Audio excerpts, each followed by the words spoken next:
Salut la famille, bienvenue une fois de plus sur un nouveau tutoriel. Aujourd'hui, je vais vous présenter mes top VST et je t'invite vraiment à regarder cette vidéo du début jusqu'à la fin parce qu'une petite surprise t'est réservée. Avant d'y commencer, je tiens à vous dire merci pour tous vos commentaires, c'est vraiment encourageant et ça me pousse vraiment à faire des vidéos chaque jour. Malgré que j'ai pas assez de temps, mais je vais faire le maximum de vidéos pour vraiment vous satisfaire, pour vraiment vous améliorer dans votre production musicale. Aujourd'hui, comme je disais tantôt, nous allons voir mes top VST que j'utilise pour mixer mes voix. Et je tiens à rappeler que la prochaine vidéo qui va sortir va reposer sur le guide ultime de comment mixer sa voix de A à Z. Quand je parle de mixer sa voix de A à Z, je ne parle pas directement de l'égalisation parce qu'il y a certaines choses à prendre en compte avant d'utiliser l'égalisation. Comme je parle de mixer sa voix, nous allons parler de l'automation directe sur notre voix jusqu'à la reverb. Sans toutefois tarder, regardez mes top VST que j'utilise pour mixer nos voix. Et laissez-moi vous dire que c'est ma part de formule magique que je suis en train de vous présenter comme ça.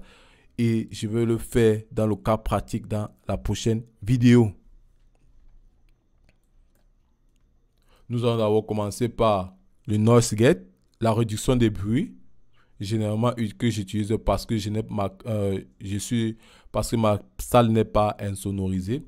Nous avons le vocal rider. Pourquoi le vocal rider sur cela? Parce que le musicien, deux fois, il a une bonne tonalité, il a un bon volume. Après avoir fait plusieurs séances, il y a souvent tendance à redescendre, raison pour laquelle j'utilise le vocal rider. Après cela, nous avons un égaliseur. En fait, je vous présente ces deux égaliseurs. Pourquoi? Parce que cet égaliseur a un coup bas de 24 dB, contrairement à celui-ci qui a un égaliseur qui part à 96 dB, voire utiliser la fonction brick wall qui coupe sèchement l'instrumental. Et que quoi? Celui-ci se comporte un peu comme un ratio. Il va un peu se comporter comme un compresseur, mais ce n'en est pas un compresseur. Vraiment, ce n'est pas un compresseur. Et je l'adore ici. Même celui-ci, là, pareil, il a ici cette fonction un peu, je ne sais pas comment dire, cette fonction dynamique. Vous le voyez. Donc, c'est la même façon que celui-ci se comporte, que lui-même, il fait pareil. C'était une parenthèse pour l'explication. Je vais revenir dans la prochaine vidéo, comme je vous ai dit. Après cela, nous avons un compresseur. Pour toi qui débute et que tu ne maîtrises pas vraiment la compression, je t'invite à utiliser de préférence des compresseurs à type graphique. Comme tu le constates là, je te conseille parce que c'est vraiment facile à utiliser. Après cela, quand tu vas prendre l'habitude, tu vas pouvoir utiliser des compresseurs non graphiques comme celui-ci. Dans la prochaine vidéo, je vais vous montrer pourquoi j'utilise deux compresseurs sur ma voix en question. Et maintenant, nous avons ici deux égaliseurs, mais celui-ci est paramétrique. En fait, lui, il est plus chirurgical. On va s'attaquer directement sur la bande en question sans rater sur la bande en elle-même, sans tergiverser. Ça veut dire que si par exemple ici là je suis à 8000 kHz contrairement à celui-ci, pour que je cherche 8000 kHz, ça serait un peu difficile. Il faudrait que je l'écrive comme ceci, 8000. Alors que celui-ci, je n'ai pas besoin d'écrire 8000. Je vais m'attaquer directement sur la fréquence. Et comme vous le constatez, ici, nous avons un boost de fréquence. Ici, nous avons une atténuation de fréquence. Après cela, nous avons un vitamine. En fait, j'utilise ce VST pour donner un peu plus de grain sur ma voix.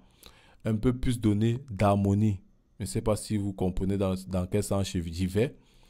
Après, nous avons un flanger. En fait, pourquoi j'utilise le flanger? C'est juste pour un peu adoucir ma voix. Raison pour laquelle j'utilise cette modulation. C'est juste pour adoucir ma voix. Après cela, nous avons un dernier VST que moi j'appelle un compresseur multiband. Je vais juste vous expliquer la fonction de ce compresseur dans cette. Souvent, je n'utilise pas trop. Ça va dépendre des circonstances, mais je vais juste vous présenter. En fait, c'était tout pour la vidéo, c'était tout pour mes plugins que j'utilise pour mixer ma voix.